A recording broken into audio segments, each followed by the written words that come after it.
Hello everyone. আজি ক'ব গৈ আছো ভাৰতবৰ্ষত বিভিন্ন ধৰণৰ ফেলোশ্বিপ সমূহ যিবিলাক PhD ষ্টুডেণ্টে একুয়াৰ কৰিব পাৰে। PhD ষ্টুডেণ্টৰ কাৰণে যিবিলাক ফেলোশ্বিপ আছে ডিফাৰেণ্ট সেইবিলাক ক'ব গৈ আছো। নাম্বাৰ 1 হ'ল আমাৰ JRF junior research fellowship through UGC NET।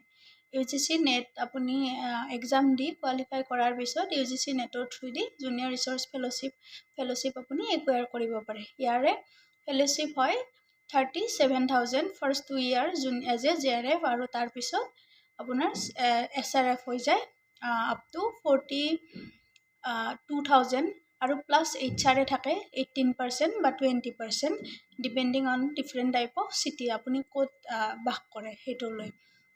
ঠিক তেনেদৰে CSIR নেটৰ থ্ৰুদিও JRF একুয়াৰ কৰিব পাৰি। তাৰপিছত আছে ইনস্পায়াৰ ফেলোশ্বিপ অৰ্থাৎ department of science and technology through the inspire fellowship acquire কৰিব পাৰে। ইনস্পায়াৰ ফেলোশ্বিপত বেচিকেলি আপুনি যদি মাষ্টাৰ ডিগ্ৰীত ফাৰ্ষ্ট ৰেংক হোল্ডাৰ হয় বা ফাৰ্ষ্ট ৰেংক হোল্ডাৰে সেই ইনস্পায়াৰ ফেলোশ্বিপ একুয়াৰ কৰিব পাৰে। চ' নেক্সট আছে ফেলোশ্বিপ এমাউণ্ট একেই হয় 37,000 এজ এ JRF আৰু 42,000 plus HRA as a SRF আৰু লগতে থাকিব ৰিচাৰ্চ গ্ৰাণ্ট বা কণ্টিজেঞ্চি গ্ৰাণ্ট কিছুমানৰ পাৰ ইয়াৰ 20,000 আৰু কিছুমানৰ 12,000। চ' নেক্সট আপোনাৰ থাকে PMRF ফেলোশ্বিপ যিটো হাইয়েষ্ট ফেলোশ্বিপ পেইড হয়। PMRFত আপোনাৰ 75,000 মান্থলি তোমাৰ ফেলোশ্বিপ হয় আৰু প্লাছ HRA থাকে 18 বা 20% আৰু JRF হিচাপে 75,000 SRF হ'লে আপ টু 80,000 ইনক্ৰিমেণ্ট হয়। ঠিক তেনেদৰে আছে ICMR JRF অৰ্থাৎ Indian council of medical research ICMR থ্ৰুদিও JRF একুয়াৰ কৰিব পাৰি। এমাউণ্ট প্ৰায় চেম হয়। তাৰপিছত আছে DBT JRF অৰ্থাৎ ডিপাৰ্টমেণ্ট অফ বায়'টেকন'লজি থ্ৰুদিও JRF পাব পাৰি।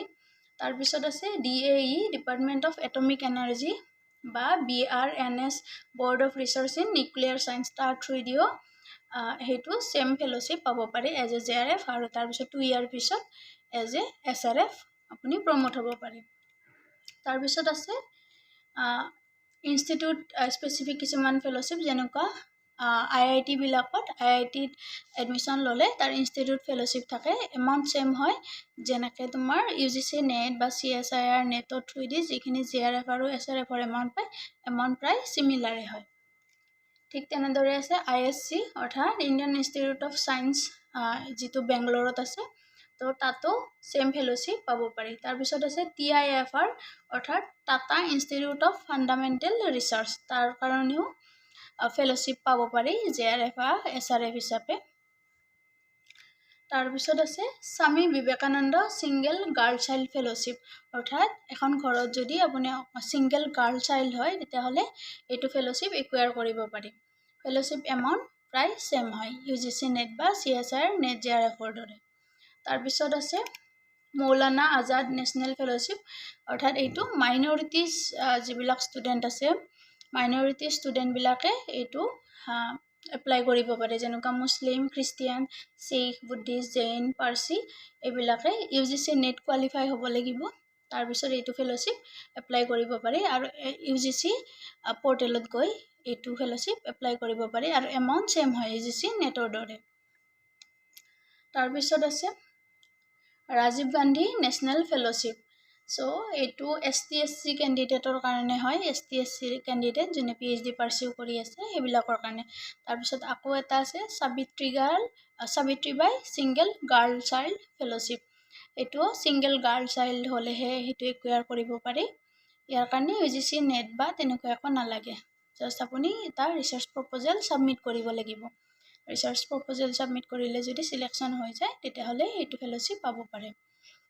প্ৰায় এটা গভৰ্ণমেণ্ট জবৰ চেলাৰীৰ দৰে এমাউণ্টটো এই ধৰণৰ ফেলোশ্বিপসমূহত প্ৰথমতে আপুনি 35,000 বা 37,000 JRF এমাউণ্ট পাব প্লাছ 18% HRA থাকিব আৰু যেতিয়া আপগ্ৰেড হ'ব SRFলৈকে 42,000 প্লাছ HRA থাকিব 18% বা কিছুমান চিটিত 20,000।